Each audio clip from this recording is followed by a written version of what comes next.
Hello friends and welcome to yet another captivating video of Wisdom Zone, and this is Shubro, and today I have the second session on amazing English phrasal verbs, and today also I'm gonna give you 10 amazing English phrasal verbs, and you can use these amazing English phrasal verbs for your everyday English conversation, as well as you can incorporate them in your writing also. So it is my earnest request to all the viewers, please watch this video carefully till the end so that you do not miss a single phrasal verb. And again, it is my earnest request, if you haven't subscribed to this channel, please do not wait friends and immediately subscribe to Wisdom Zone and hit the bell icon to get the first notification of this type of informative video. So without wasting any more time, let's get started. 3, 2, 1. So friends, welcome back once again, and as I have promised, today again I'm gonna give you 10 amazing English phrasal verbs you can use in your everyday English conversation, and you can also incorporate them in your writings also. So before I move ahead, let me quickly remind, I have provided the link of the previous video in the description. So if you haven't checked that video, please do not forget and check that video. From there also you will learn 10 amazing English phrasal verbs. So without further ado, let's get started with today's 10 amazing English phrasal verbs. So friends, as you see on your screen, the first amazing phrasal verb which I'm going to discuss is on your screen, that is face down. Face down is a very useful one. So it means to deal with a powerful and threatening person or thing confidently and strongly. That means when you deal with a very influential and powerful threatening person or thing with confidence and with determination, that's called face down. It's a very useful one. So let me show you how to incorporate it. As you see the example on your screen, common people appreciated the young politician's ability to face down his political rivals. So I'm quite sure it's crystal clear how to use this amazing phrasal verb. Up next, let's turn our attention towards the second amazing English phrasal verb for today, that is on your screen, that is dwell on or upon. So let me explain. It means to think or talk about something for a long time. When you get preoccupied and start thinking or talking about someone, when you start talking about something or someone for a long time, that's called to dwell on or upon. So let me show you how to use this amazing phrasal verb. As you see the example on your screen, Sam likes to dwell upon his past achievements. So I'm quite sure it's crystal clear. Up next, let's turn our attention towards the third amazing English phrasal verb for today, that is on your screen, that is wind something up.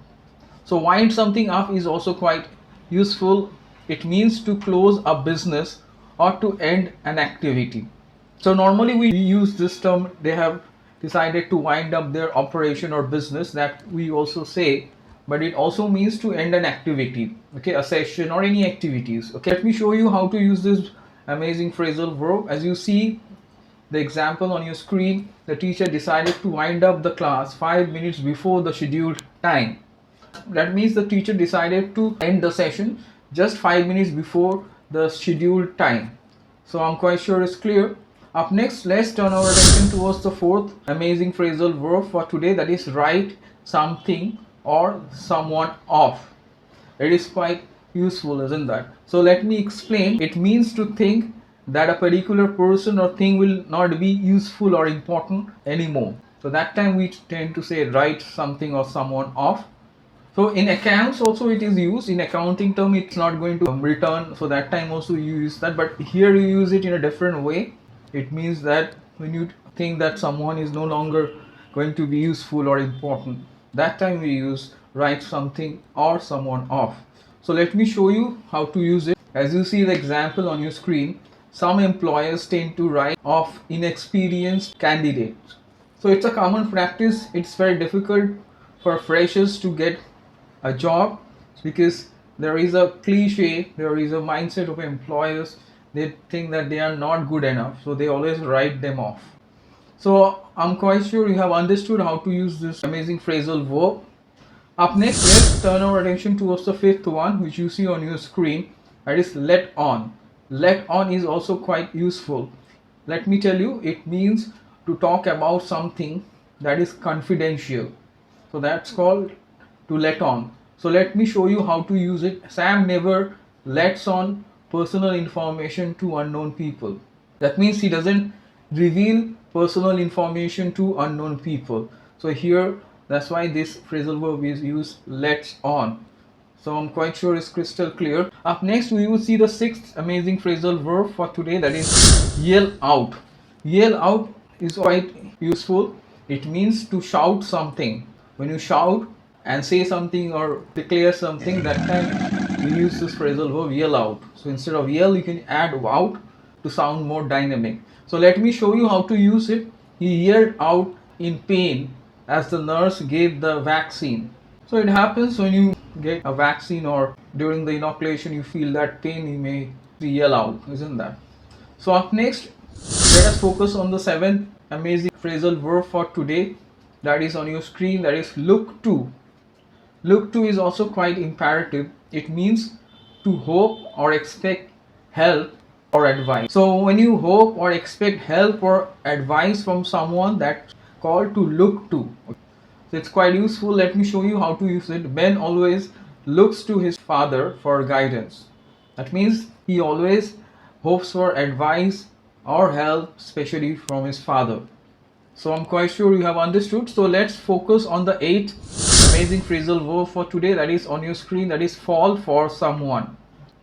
So fall for someone, there are two meanings. I'll explain the first meaning, which is quite new for you. It means to start loving someone or to be attracted towards someone. That is called fall for someone. So it means when you're attracted or you start loving someone, that time you use this fall for someone. Let me show you how to use it. Smith fell for his old classmate Kelly. That means he started loving her. So that's why this phrasal verb is used, fall for someone. And apart from that, fall for something is also used. Fall for something means to get deceived or to be tricked. So that's also another way to use this phrasal verb, fall for. And that is fall for something and it is fall for someone. So up next, we are going to turn our attention towards the ninth one. As you see on your screen, that is give in.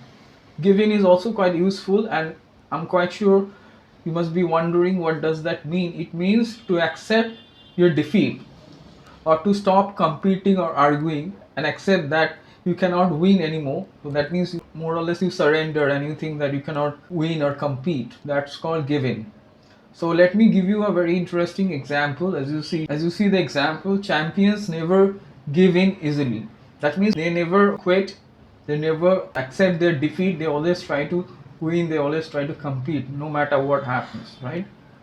So I'm quite sure you have understood. So up next, let's turn our attention towards the last and the 10th amazing English phrasal verb for today, that is on your screen, that is build on something. So build on something is imperative. It means to use something as a basis for further progress, as a foundation on which something you can develop, on which you can do or progress. So let me show you how to use it. A successful conjugal relationship is built on mutual admiration. So I'm quite sure you will agree with me. Conjugal relationship means matrimonial relationships is always built on mutual admiration and also trust, isn't that? So I hope you have understood all the 10 amazing English phrasal verb I have discussed today, and it is my request to all the viewers, please go through the examples and practice and make sentences and comment below. And again, it is my request to all the viewers, if you haven't subscribed to this channel, please do not wait friends and immediately subscribe to Wisdom Zone and hit the bell icon to get the first notification of this type of informative video on amazing phrasal verbs, amazing idioms, phrases, expressions, spoken English and advanced English communication. So stay tuned for further informative videos friends, and do not forget to like, share, comment and subscribe to Wisdom Zone.